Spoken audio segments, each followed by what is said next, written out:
Now let us go over to the reproductive phase of life in human beings. Now, adolescents become capable of reproduction when their testes and ovary begin to produce gametes. On the onset of puberty, both the male and the female become capable of reproduction.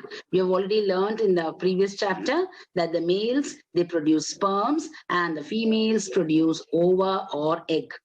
The sperms are produced by the testis, that is a male reproductive organ, and the eggs or the ova are produced by the ovary, which is a female reproductive organ. In the males, the reproductive phase lasts for a much longer time than in the females. Now, when does this puberty period start in a female body? Generally, in the females, the reproductive phase begins at puberty. That is, at around 10 to 12 years of age and lasts till the age of 45 to 50 years. Now, as you can see on the screen, the female ovary is releasing an egg that is called ovum. Now, one egg is released by the ovary every month, and that ovary, that egg starts traveling through the duct called the oviduct. Now, if it encounters the sperm, it undergoes fertilization. But if it does not encounter or if it does not fuse with the sperm, then no fertilization occurs and some other process takes place. What is that process that we are talking about? Yes, we are talking about a very important process in the female body called menstruation. Now, as you can see on the screen, there are some unfertilized eggs in the female body. Now, due to the lack of fusion with the sperm or due to the absence of fusion with the sperm, these eggs have to be released out. How can they be sent out?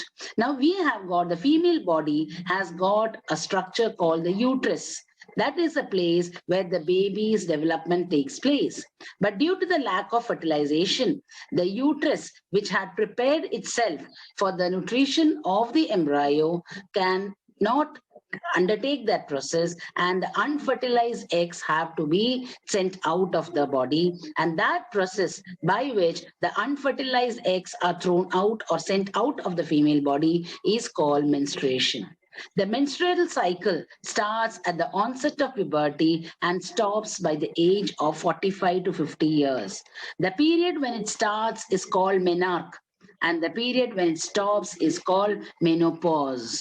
So due to the absence of fertilization, the unfertilized eggs are removed from the female body by the process of menstruation. And during menstruation, which occurs once in about 28 to 30 days, a lot of blood and mucus is also sent out of the female body. Now, in case if fertilization takes place, then what happens? Of course, then the fusion between the sperm and the egg occurs and embryo is formed. And then from that, the newborn baby or the zygote development takes place. And then the newborn baby is formed. Now, let us learn about how the sex of the baby is determined. Now, children, you all know that we have got a very important structure called the nucleus in each and every cell.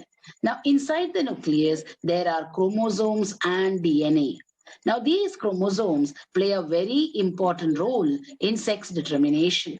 We are having 23 pairs of chromosomes, out of which one pair, that means two chromosomes, are sex chromosomes.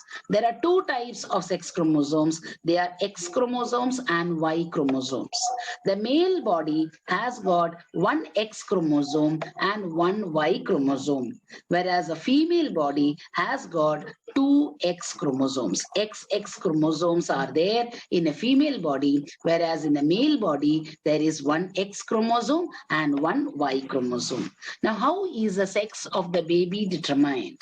Now, when the male gamete, that means the sperm, which contains an X chromosome, fertilizes the egg, the zygote would also have two X chromosomes, and the baby that is going to be born will be a girl child. But if the sperm contributes a Y chromosome to the egg at fertilization, the zygote that would develop would be of a male child. So I hope the sex determination part is clear to you.